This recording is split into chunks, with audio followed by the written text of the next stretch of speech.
Samantala, tumanggap naman ng 260 milyong piso na tulong pinansyal ang Cordillera Region mula sa opisina ng Presidente.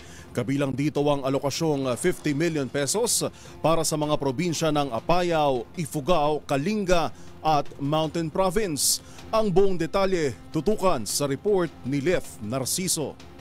Sa Northern Luzon naman, namahagi ng Presidential Assistance si Pangulong Ferdinand Marcos Jr. para sa mga magsasaka at mangingisdang naapektuhan ng El Nino. Higit 260 million pesos na halaga ng tulong pinansyal ang tinanggap ng mga lalawigan sa Cordillera Administrative Region sa aktibidad na ginanap sa Luna, Apayao.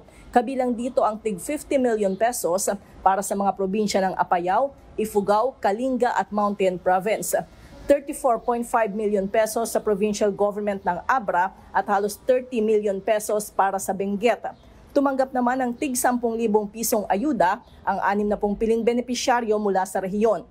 Sa kanyang talumpati, sinabi ng Pangulo na isa ang CAR sa pinakamatinding naapektuhan ng matinding tagtuyot at hindi biro ang naging pinsala sa kabuhayan ng mga tao.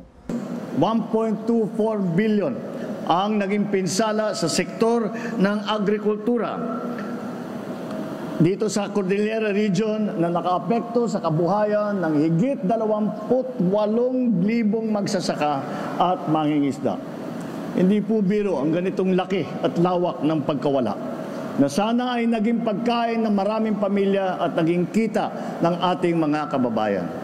Bahagi rin ng programa ang pag-turnover ng mga makinarya at kagamitan sa pagsasaka, punla at abono at iba pang interventions mula sa iba't ibang ahensya ng gobyerno. Namigay naman ang tanggapan ni Speaker Martin Romualdez ng tig 5 kilong bigas sa bawat isang dumalo sa pagtitipon.